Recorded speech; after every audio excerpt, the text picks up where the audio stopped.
Hey Bill, how's it going? What's up, Jody? Not much, man.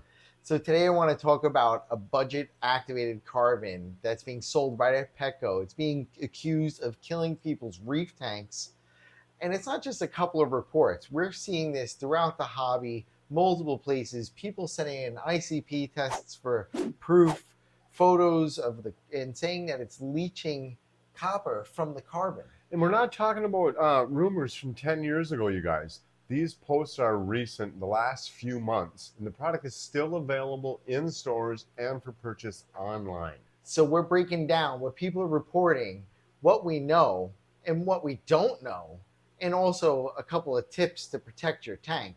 We also ran a few tests. The question is coconut carbon from Imagitarium. This is Petco's in-house brand. It's sold for both freshwater and saltwater aquariums. And coconut carbon isn't unusual, you guys. A lot of carbon on the market is either coconut shell activated or bituminous coal-based. It's cheap, widely available, and it's normally perfectly fine for everyday use. But reef keepers started noticing a pattern, and that's where things started getting messy. Over the next few months, it started to appear in posts on Reddit, on Reef to Reef, even in clubs, and they were all starting to say the same thing. Hobbyists claiming that after adding Imagitarium's coconut carbon to their tank, they saw immediate sudden deaths of invertebrates and corals and bleaching the tank within like 24 hours. And multiple people went out and got ICP tests. That's a lab grade water analysis. And the results showed elevated copper levels and also other heavy metals were present. Some people even soaked the filters in RODI water and then sent it in for ICP testing, and it came back showing that there was carbon and other heavy metals in that. And we had some of those reports sent to us. And one thing we do want to say is that we've seen a couple of reports online, and we encourage everybody to do their looks at the same time. But yeah, when you see the same story plastered across different platforms, though, in different states, all tied to the same product, you need to pay attention. Now, to be fair, it's really important that we point out what we didn't find too, which is there was no recalls ever put out by Petco for the product. There were no contamination reports from any of the manufacturers of the carbon products that they were using. And there hasn't been any third-party lab tests to prove contamination in any of these tanks. So basically what we have here is a pile of community evidence. It's strong evidence, but it's not a formal scientific investigation.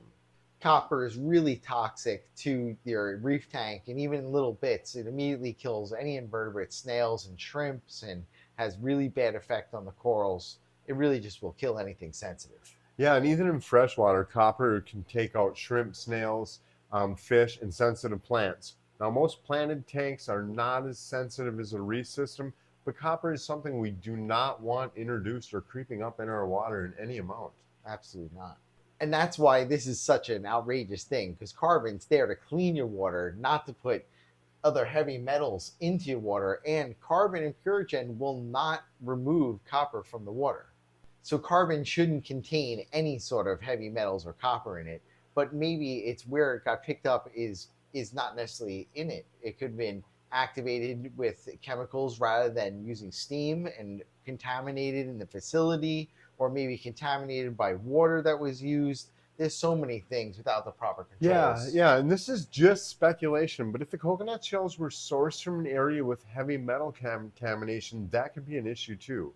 You know, it's not just this time. We've seen this prior years ago. There's a history of different types of activated carbon, not just coconut carbon, containing copper and other heavy metals, and people having problems in their tanks. Our recommendation is just don't do it. There are so many other options out there. You can use other brands, but it sounds like it's been a problem in the hobby for a long time. So maybe just not using it at all is the safest bet. And if you really do want to use chemical filtration like myself, use Purigen. It's rechargeable, and that's a lot more environmentally friendly. Yeah, and it's a lot more green than burning a whole pile of coconuts up for these fish tanks. Yep. Petco, or if somebody on the team is watching, this is where transparency really matters. Yeah, don't get me wrong, you guys. We love Petco. I'm a big advocate for Petco. I have a lot of things here, cats, dogs, fish, birds. So I use Petco for a lot of different things, and so do a lot of people. A simple statement, a batch test, anything. The hobby really deserves clarity, and so does everyone. Yeah, no, I use Petco too. I have dogs as well, and nobody really wants to be brand bashing, but we just really want safe products for our tanks. So we did our own tests. I got coconut carbon samples from a few different brands. Hyger, Bill's sponsor, 2 different filter elements along with bulk carbon from Imagitarium that they substituted the coconut carbon I ordered for some other carbon. Oh, and I got this Temu carbon. I happened to put that up in the tank there.